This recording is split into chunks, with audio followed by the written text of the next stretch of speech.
Halo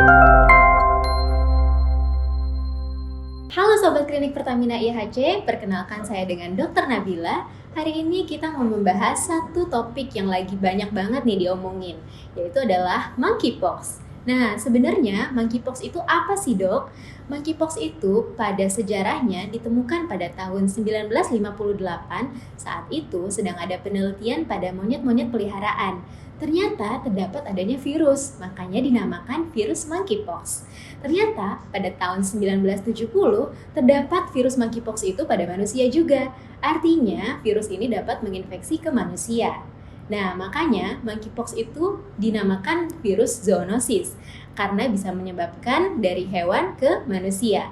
Nah, selain dari hewan ke manusia, monkeypox tersebut dapat menularkan dari manusia ke manusia itu sendiri. Lalu, gimana nih cara penularannya? Cara penularannya adalah kalau dari manusia ke manusia tentunya adalah kontak secara langsung. Bisa melalui kulit ke kulit ataupun mulut ke kulit. Jadi ketika bisul atau ruamnya itu pecah, itu dapat menularkan ke orang yang sedang ada di sekitarnya. Ataupun misalnya sedang berdekatan nih, jadi jarak dekat itu bisa terjadi namanya aerosol.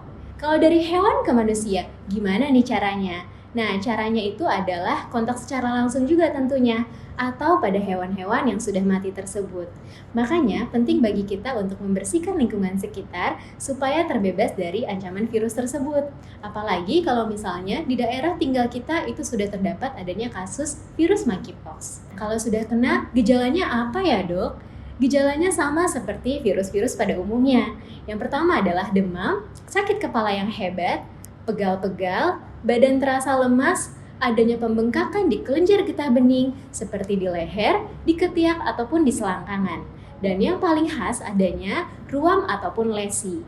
Ruam ataupun lesi tersebut dapat muncul 2 sampai dengan 3 hari setelah demam itu terjadi. Ruam-ruam tersebut awalnya bentuknya seperti cacar. Lalu nanti dia akan seperti balon yang berisi cairan berwarna bening, lalu cairan berwarna kuning, lalu dia akan mengeras dan akan rontok dengan sendirinya. Gejala-gejala tadi itu bisa bertahan 2 sampai dengan 4 minggu tergantung dari imunitas seseorang. Tapi Sobat Klinik harus hati-hati nih kalau monkeypox ini terjadi pada ibu hamil, anak-anak ataupun bayi, dan juga pasien dewasa yang memiliki penyakit imunokompromis atau imunitasnya itu menurun. Nah, pada pasien-pasien tersebut harus lebih hati-hati dan lebih ketat karena mungkin komplikasinya akan lebih berat lagi. Untuk terapinya gimana nih? Untuk sampai saat ini, terapi monkeypox itu diberikan terapi suportif. Artinya, kalau misalnya Sobat Klinik mengalami demam, maka akan diberikan obat demam ataupun obat sakit kepala sesuai dengan gejala yang dirasakan. Kalau misalnya Sobat Klinik ada keluhan-keluhan seperti tadi, bisa banget nih untuk konsultasi di Klinik Pertamina IHC terdekat dari lokasi rumah Sobat Klinik sekalian. Kalau misalnya nanti Sobat Klinik datang ke Klinik Pertamina IHC, bisa dilayani oleh dokter umum dan juga bisa berkonsultasi secara langsung dengan dokter spesialis melalui portal IHC Telemed. Cukup sekian pembahasan monkeypox, semoga bermanfaat. Jangan lupa untuk komen, like, dan subscribe. Sampai bertemu lagi di materi berikutnya.